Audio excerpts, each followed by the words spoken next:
I signed a lease, and then realized the house wasn't mine. That's the line I wish I could scrub out of my life. But that's exactly how everything started, with a contract I thought would change my future, and a house that looked like the deal of the century. And just so we're on the same page, when something looks too good to be true, it's usually because someone out there is planning to eat you alive. I'm telling you all of this because if it happened to me, a grown man who honestly thought he wasn't that stupid, it can happen to literally anyone. And if you're watching this inside your warm, cozy apartment right now thinking, nah, this would never happen to me, trust me, that's exactly what I thought, right before the floor got ripped out from under me. So let me take you back to the moment I found the house. I wasn't even house hunting, not really. I was scrolling, mindlessly. It was 3 in the morning. I was half asleep, eating cereal with my hands like a wolf, and then boom, the listing. A 3-bedroom house in a quiet suburb, newly renovated, huge yard, fireplace, 2-car garage. And the price? It was so low, it made my heart speed up the way it does when you think you might be having a stroke. I clicked it. I scrolled the photos. Every single one made me whisper something like, no way, that can't be real. Is this some kind of glitch? But it wasn't a glitch. There was a phone number, a name, a location, an invitation to come see the place anytime. That phrase alone should have set off alarms. But when you're desperate, broke, and living in a 1-bedroom apartment where your neighbor practices his trombone at 2 a.m., you don't question a miracle. You grab it by the throat. The man selling it, selling, with giant quotation marks, called himself Thomas. He was soft-spoken, calm, way too calm, honestly. The kind of calm that makes you feel like you're the one being weird. And he didn't even push the sale that hard. He just answered my questions, showed me the house, let me walk around. Looking back, I realized that everything he did, everything, was designed to make me feel like I was the one in control. That's the secret of a good scammer. They never shove. They let you walk straight into your own grave and tell you it was your idea. The house looked perfect. No cracked walls, no weird smells, no strange neighbors glaring at me like I'd landed from Mars. The whole street was quiet, clean, calm, the kind of place where kids actually still ride bikes. I remember stepping into the kitchen and thinking, this is the first place in my life that feels like mine. I should have known that the moment something feels that perfect, the universe is going to slap you across the face for daring to hope. Thomas told me the house used to belong to his aunt. She'd passed away. He was the executor of the estate. He needed the sale to be quick because he was leaving the country for work. Another clue I completely ignored. And the price? He said she'd left the house to him with no mortgage, so he just wanted to get rid of it fast. That sentence should have been in the Scam Hall of Fame. But man, I ate it up like candy. We signed the contract in a small rented office he claimed belonged to his friend. He even offered me coffee. I didn't know it then, but I found out later that scammers do that on purpose, offering something small to make you feel like you owe them trust. I walked out of that office with keys in my hand, a contract in my bag, and a stupid grin on my face. I felt like I'd pulled off something incredible, like I'd beaten the system. I hadn't beaten anything. I just wandered onto a chessboard I didn't even know existed. The first month was the happiest I'd been in years. I painted the living room. I bought new blinds. I mowed the lawn like I was competing in some suburban Olympics. I invited friends over, cooked dinner, opened a bottle of cheap champagne, and toasted to new beginnings. Every night before going to bed, I'd stand outside on the porch and stare at the house with this warm, stupid pride. If someone had told me then what was coming, I wouldn't have believed them, because nothing, absolutely nothing seemed wrong. And then came the knock. You know when someone knocks on your door and you just know it's bad news? Not because of the sound, but because your body reacts before your brain does?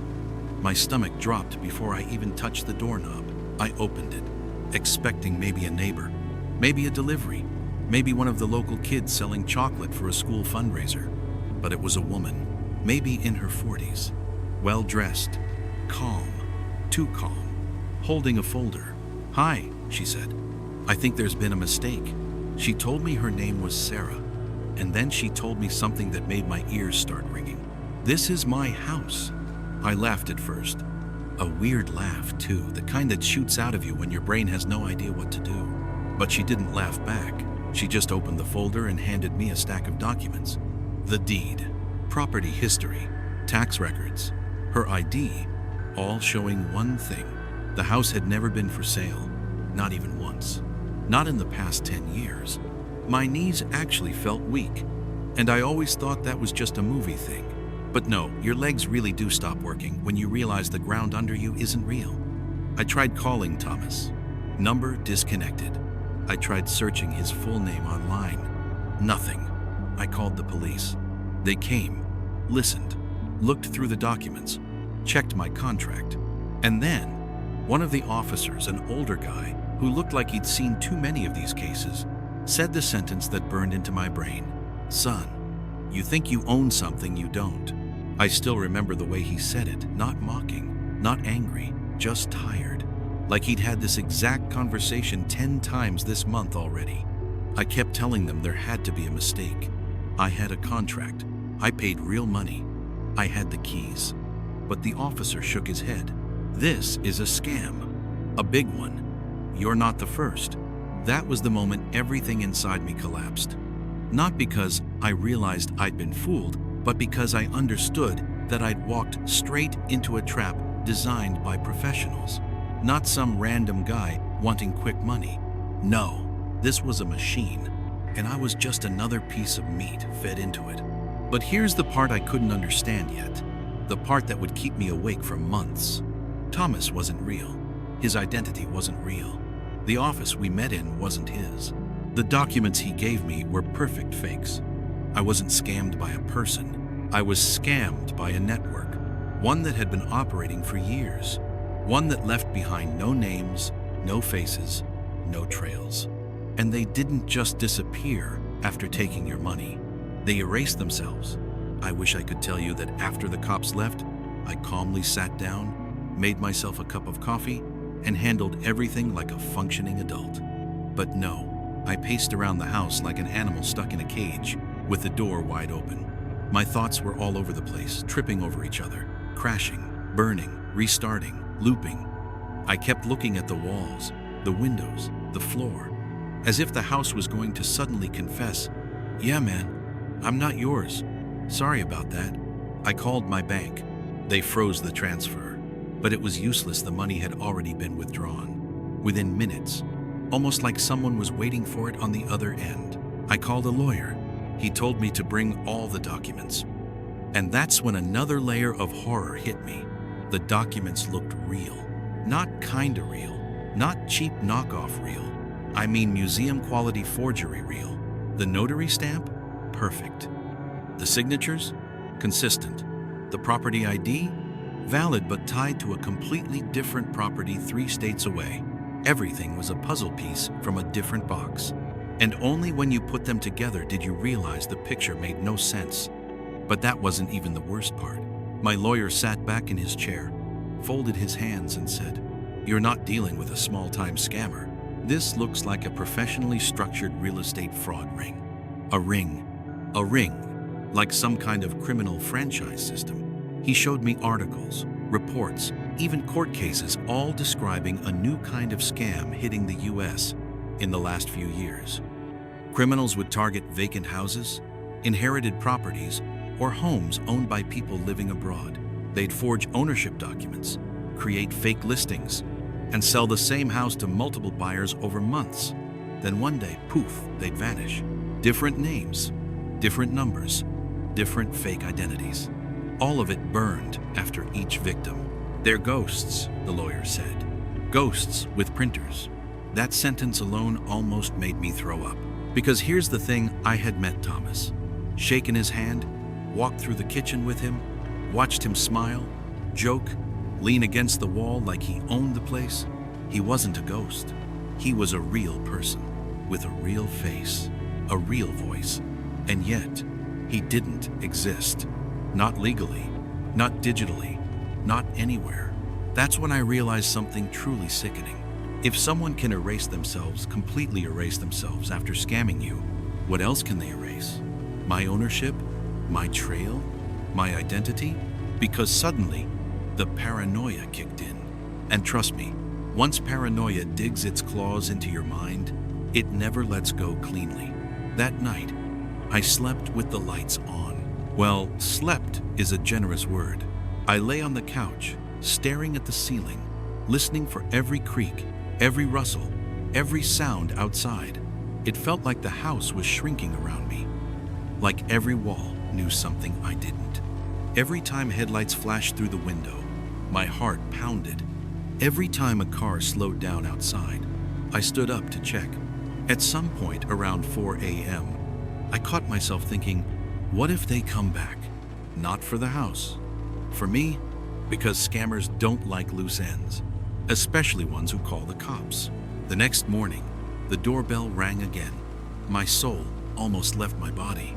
I opened it with the caution of a man defusing a bomb inch by inch, breath held, ready to run if I saw another folder. But it wasn't a stranger. It was Sarah, the actual owner. She looked different this time. Not calm, not composed. She looked shaken, like she'd been having the same sleepless night I had.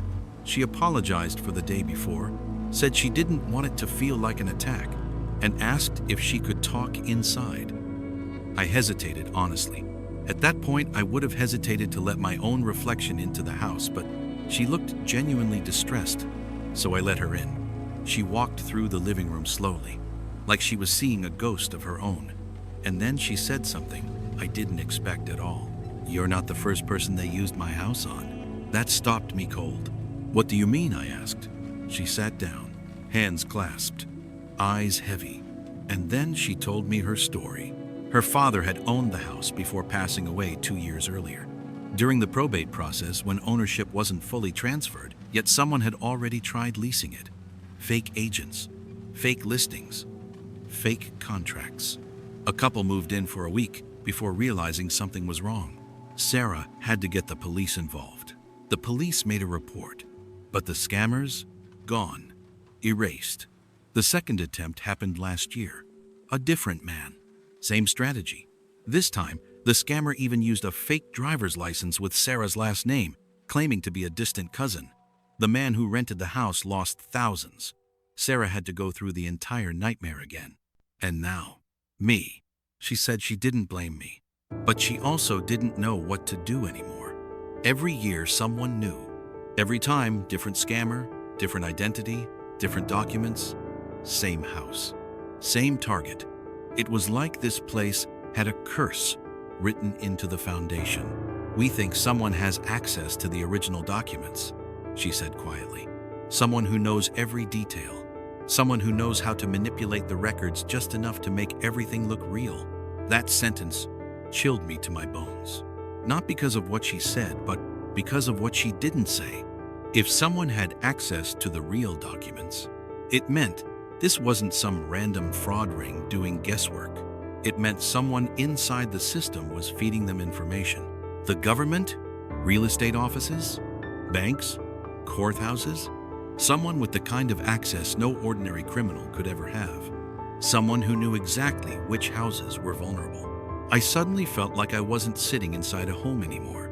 I was sitting inside a trap, the kind a spider builds for insects that don't know they're already doomed. Sarah looked around the room, then said something that made my stomach twist. "I don't know how they found you, but they always know when to strike. Always, at the exact moment the house is unguarded legally." I asked her if she thought they were watching the house. She didn't answer, which was an answer. After she left, I locked every window, closed every curtain, sat in the kitchen staring at my dead phone screen because I couldn't bring myself to turn it on. I kept thinking about Thomas, his face, his voice, how calm he'd been, how normal he'd seemed. It felt unreal that someone like that could just vanish without a trace. But the longer I sat there, the more another thought crept in. What if he didn't vanish?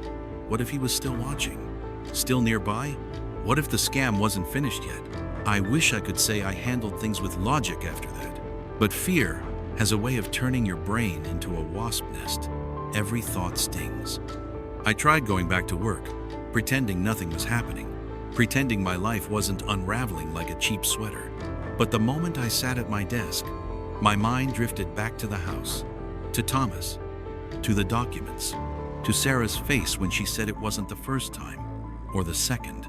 By noon, I'd packed my things and headed back home. I couldn't explain why. Maybe I felt like if I wasn't there, something would happen. Maybe I was scared someone would break in and erase the last bit of normalcy I had left.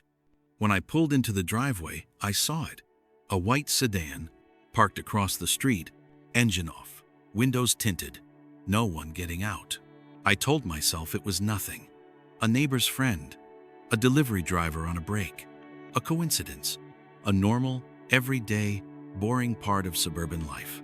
But the car stayed, and stayed, and stayed. I walked inside the house, tried to look calm, but my heart was kicking against my ribs like it was trying to escape. I peeked through the blinds. The car was still there. I told myself I wasn't being watched, that this was just trauma talking. But deep down, something cold spread through me, a certainty, quiet and awful. Someone wanted to see what I'd do next. I shut the blinds, turned off the lights, sat on the floor like a man hiding from his own shadow. After 20 minutes of spiraling like a tornado in a jar, I grabbed my laptop and started searching everything I could about real estate scams, forums, Reddit threads, news articles, court transcripts, lost money stories, identity theft reports, and little by little, a pattern began to form. Every scam ring had the same core traits. Perfect timing they struck during windows where documentation was vulnerable.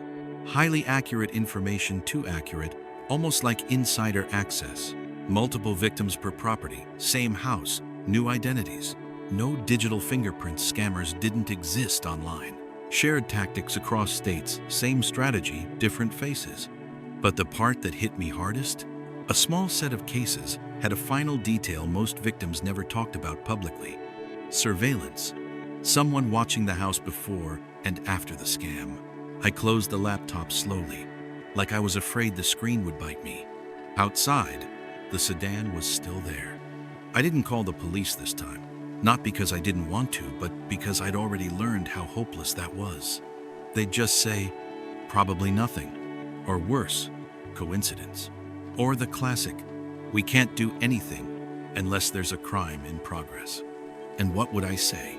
An unknown car exists near my house? Yeah, that would go straight in the, "Sir, please relax" folder. So I did what any panicked idiot would do. I went outside. I walked across the street, heart hammering like it was trying to punch its way out, and approached the car. 3 steps away, I saw something move behind the tinted glass. Someone was in the driver's seat. My throat went dry. I lifted my hand, knocked on the window. For a second, the longest second of my life, nothing happened. Then the window rolled down 2 inches. 2 inches. Just enough for a voice to come through. A man's voice. Calm. Even. The same kind of calm Thomas had. "Can I help you?" he asked. I tried to sound brave, but my voice cracked like cheap plastic. Yeah. Are you waiting for someone?" A slow smile spread across his face, the kind that didn't reach his eyes. "No," he said. "Just making sure everything is in order." In order? What did that even mean? Before I could ask anything else, he rolled the window back up, started the engine, drove off. No rush, no panic, no guilt, just a casual departure, like he'd finished checking his mailbox. I stood there in the middle of the street, feeling like the world had tilted slightly to the left. That kind of tilt that tells you reality isn't as solid as you thought. I walked back inside the house and locked the door, and that's when paranoia turned into action. If they were watching me, I needed to know why. So I called Sarah, told her about the car, the man, the weird sentence. She didn't even sound surprised. Instead, she sighed long, exhausted, beaten down, and said, "Yes, they watch the house. They always have." My skin crawled. "Why?" I asked. "Because they're waiting for the next opportunity," she said. They don't want anyone interfering with their operation. They don't care who lives there. They only care about keeping track of the property. That was the moment I realized something horrifying. This wasn't about me. Not at all. It was about the house. And for some reason, this house, out of every house in the entire state, mattered to them. "Do you know why your father's house was targeted?" I asked. She hesitated. Her breath caught, and then she said, "My father bought it from a family who disappeared." I swear I felt the temperature in the room drop. "Disappeared?" I repeated. "Yes. Vanished. No forwarding address. No sale records. No trace. People said they left in the middle of the night. Others said something happened to them." I leaned against the wall because my legs suddenly felt too thin to trust.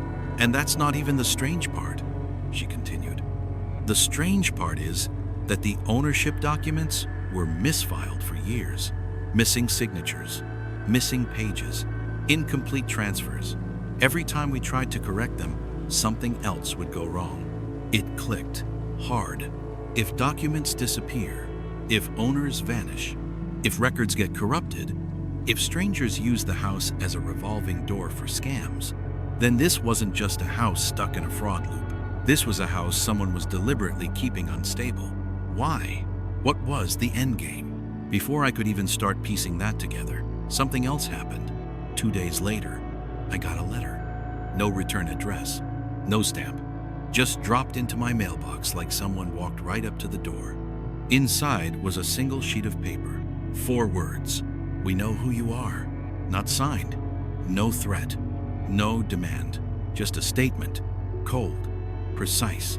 Sure of itself. My stomach twisted. My hands shook. Because this wasn't about identity theft. This wasn't about money. This wasn't about the house anymore. This was a message. A warning. A reminder that I wasn't dealing with amateurs. This was a network. A system. A machine that didn't like disruptions. And I had become one. When that letter landed in my hands, everything inside me twisted into a knot so tight it felt like it might snap. "We know who you are." Not "we want our money." Not "leave the house." Not "stop digging." No demands. No instructions. Just a statement. A statement that meant 2 things. They had been watching me long before I realized. This was personal, or about to be. I didn't sleep that night. Didn't eat. Didn't move much. I just sat on the edge of the couch, staring at the note on the coffee table, feeling like it was staring back. It didn't look threatening. It was printed on plain white paper. No handwriting. No smudges. No fingerprints. Probably no DNA either. These people were cleaner than hospitals. By sunrise, something inside me snapped. Fear turned into anger. I'd lost my money, my peace, my sense of safety, and honestly, my pride. And now someone was basically telling me, "Sit still, stay afraid, don't make a sound." So I did something that, in hindsight, was either incredibly brave or incredibly stupid. I decided to investigate them. Not the house, not the documents, not the scam, them, the search for Thomas. The first step was the only solid lead I had. Thomas. His fake smile, his fake friendliness, his fake signature, his fake everything. But maybe, just maybe, I could find something real attached to him. I went through every picture I'd taken the day we signed the papers. I checked the metadata. No location, no device ID, no trace. The man was a ghost in pixels too. I tried searching his name, nothing. Reverse image searching his face, nothing. Running his phone number through lookup services, disconnected, invalid. Whoever he was, he existed for exactly long enough to scam me and then evaporated. Still, I refused to give up, so I did something old school. I drove back to the coffee shop where we'd first met, and the moment I stepped in, the barista recognized me. Not because of me, because of him. "That guy you were with the other day," she said. "He was in here again yesterday." My heart skipped 3 beats at once. Yesterday? What did he want? She shrugged. "Just coffee. Sat by the window. Didn't talk to anyone. Same as last time." This was huge. He hadn't vanished. He was still here. Still local. Still close. But why? Why hang around the crime scene? Why risk being seen? Why act like he belonged here? Unless this wasn't the end of the scam. Unless I wasn't the final target. Unless they weren't done with me yet. I asked if she remembered what car he drove. Her answer made my stomach drop. He didn't drive. He walked. Which meant one thing. He lived nearby. Close enough to walk to the coffee shop. Close enough to walk to my house. Close enough to watch me. I got into my car and stared through the windshield at nothing. Mind racing. A professional scammer wouldn't just hang around casually like that. They wouldn't risk their face being seen twice in the same place. They wouldn't act normal unless acting normal was part of the job. And then a thought hit me like a brick. What if Thomas wasn't a scammer? I mean, yes, of course he was. He scammed me. He took the money, but what if he wasn't the mastermind? What if he was just another victim? A pawn? An employee? A disposable face? The fraud ring needed real people to pose as owners. People who looked trustworthy. People who could walk through a house without raising suspicion. People who could shake hands and talk and sign paperwork. Those people needed to exist physically, but not exist legally.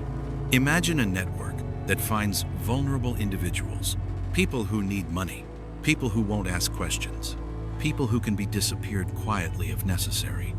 They use them, train them, give them fake identities, send them out like soldiers on missions, and then wipe them off the map when they become a liability. A rotating cast of ghosts. Thomas wasn't a ghost by choice. He was a ghost by assignment. And that realization made the situation 1,000 times worse. Because if Thomas was just one of many, how big was this network? How many houses were targeted? How many families? How many victims? How many ghosts? The house has passed. I needed answers, desperately. So I went to the county records office. And let me tell you, walking into a government building when you suspect someone inside might be feeding information to criminals feels exactly like stepping into a lion's den with a stake strapped to your chest. I asked for records on the house.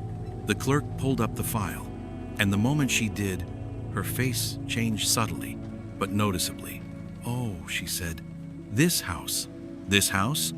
I repeated. She hesitated, lowered her voice, and leaned closer. "There's something odd about this property." "No kidding. What do you mean?" I asked. She glanced around the room, like she was afraid of being overheard.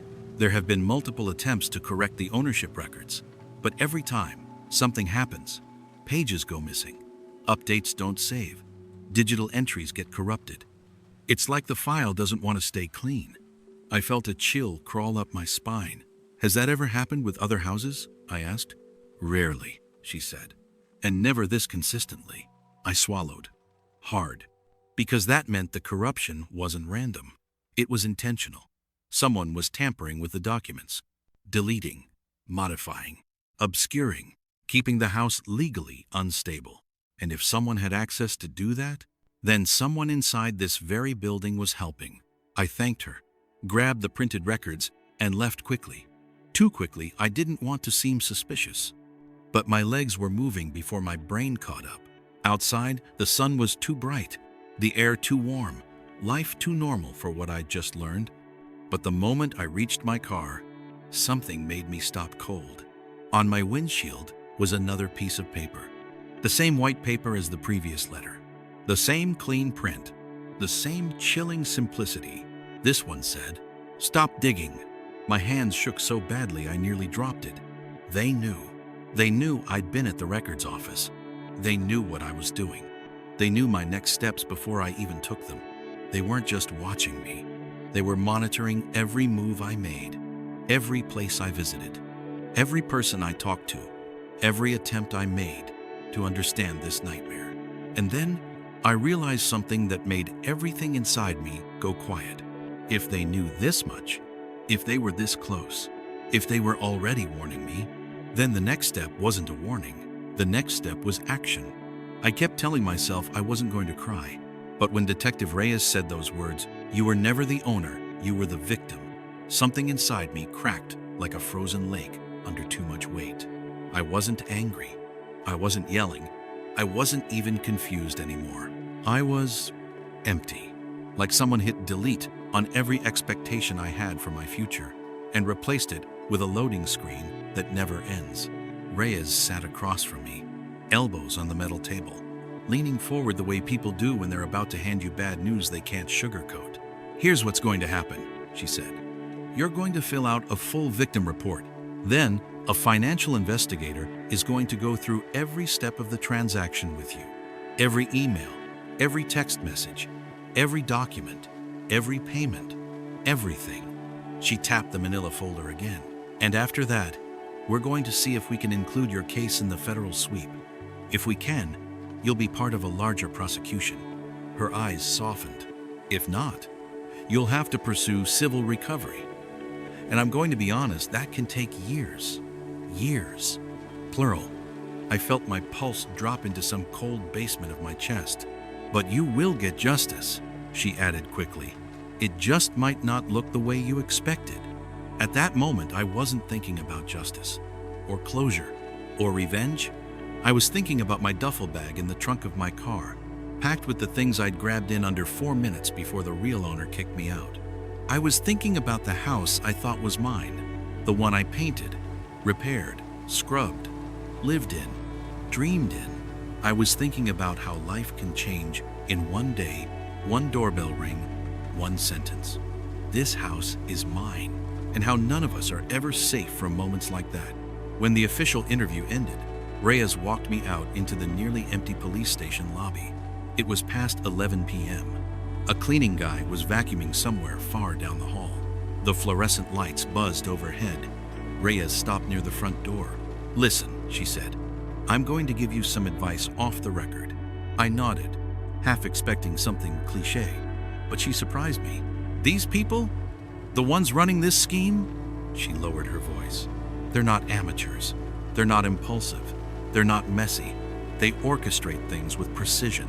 The fake agent who gave you the keys, he wasn't improvising. He was following a script.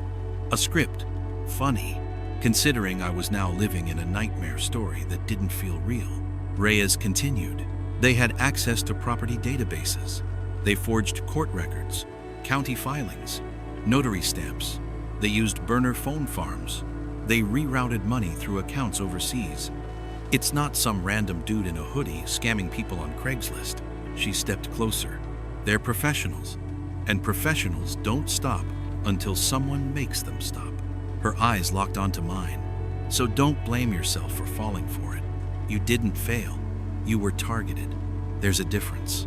I swallowed hard. She was trying to comfort me. But honestly, the idea that there was a whole network doing this didn't make me feel any better. It made it worse. Because if they could do this to me, they could do it to anyone. And they were still out there. I walked out of the station, the warm night air hitting me like a wet towel. My car was one of only a few in the parking lot. As I got inside, the silence was so heavy it felt like another passenger. I sat with my head against the steering wheel for a few seconds. Then I exhaled and forced myself to drive. I had nowhere to go, but I didn't want to be there anymore. I checked into a cheap motel, the kind with a flickering neon sign and carpets that smell like they've absorbed 40 years of secrets. But it was somewhere to sleep. And honestly, that was all I could ask for at that moment. The next morning, I woke up feeling like someone had taken a baseball bat to my chest. Not physically, but emotionally. I looked around the room. The wallpaper was peeling. The AC rattled.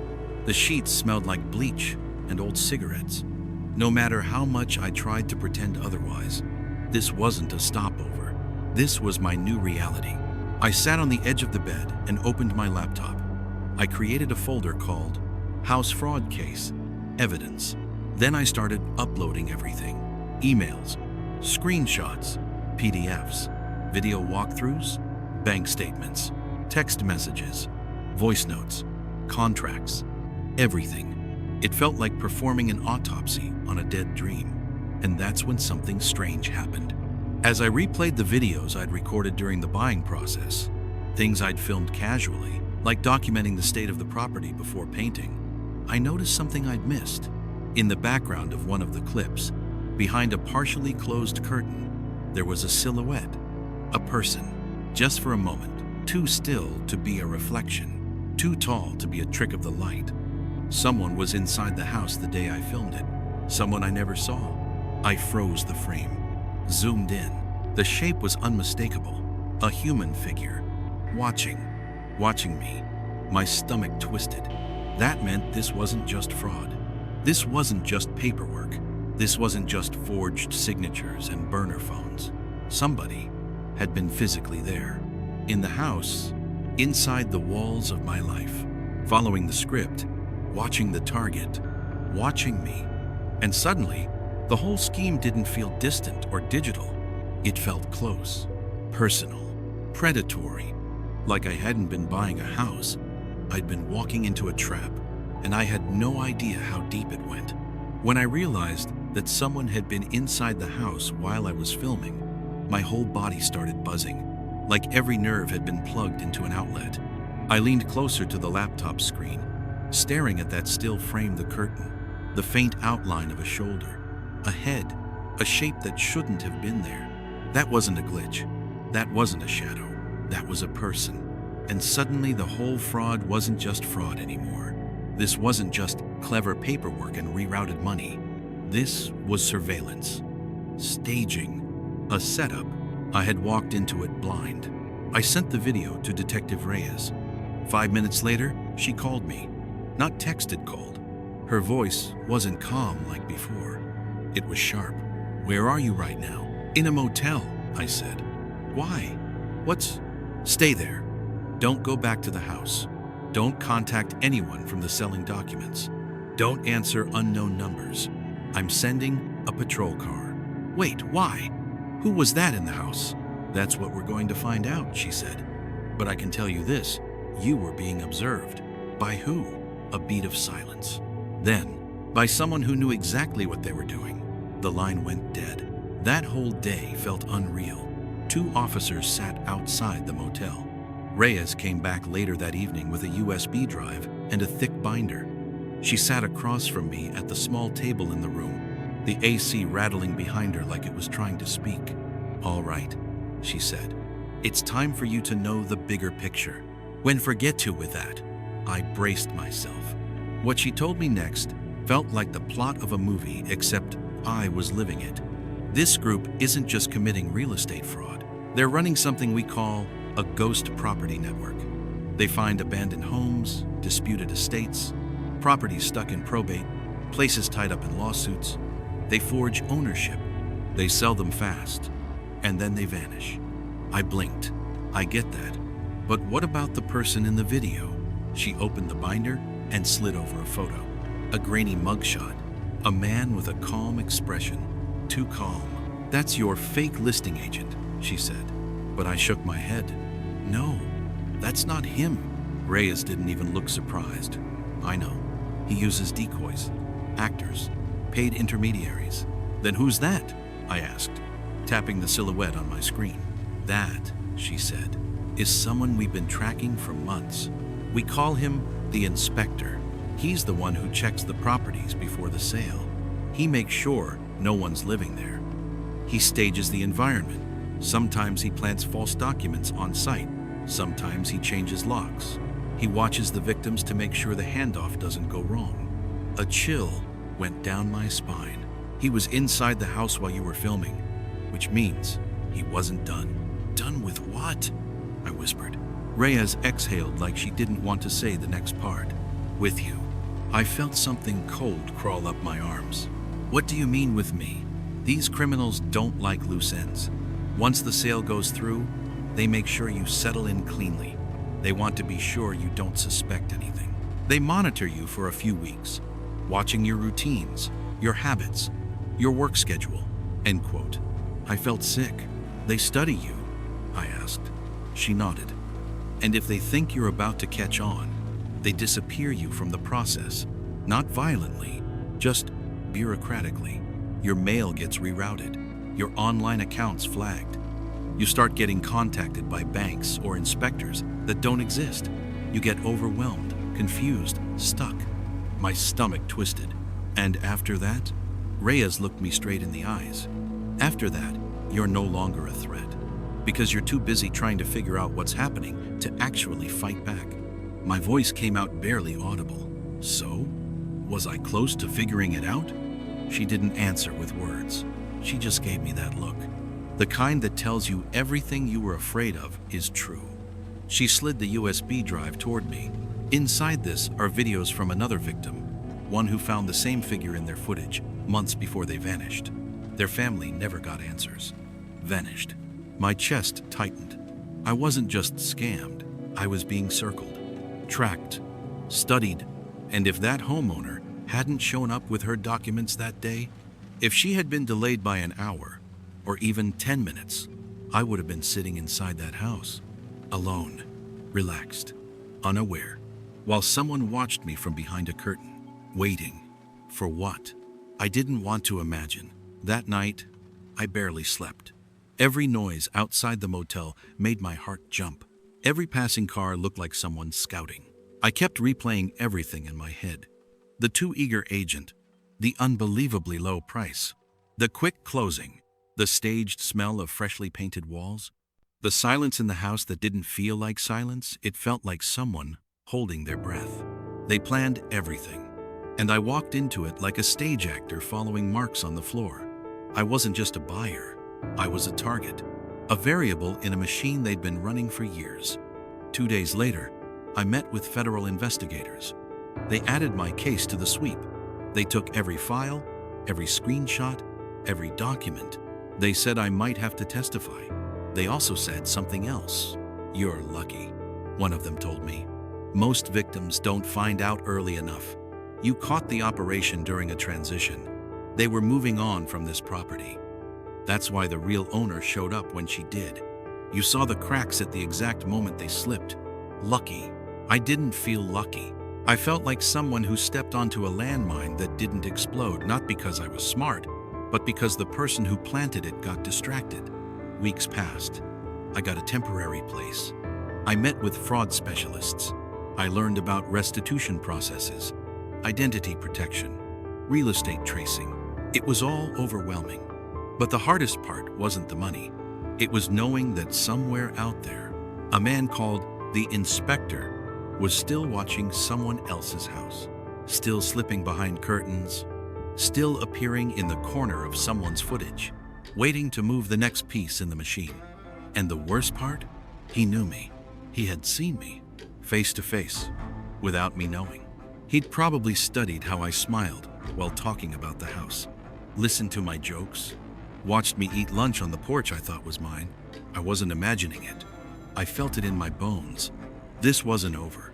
Not for me. Not for anyone. But here's the truth I had to swallow. I got out? Barely. But I got out. And that's why I'm telling this story. Not because I want sympathy. Because someone out there is scrolling listings, thinking they found the deal of the century. Someone is making the same assumptions I did. Someone is about to meet an agent who smiles too easily. Someone is about to walk into a house that looks perfectly staged, because it is. And maybe, just maybe, my story will be the thing that makes them look a little closer. Check one more document, ask one more question, take one more second before signing.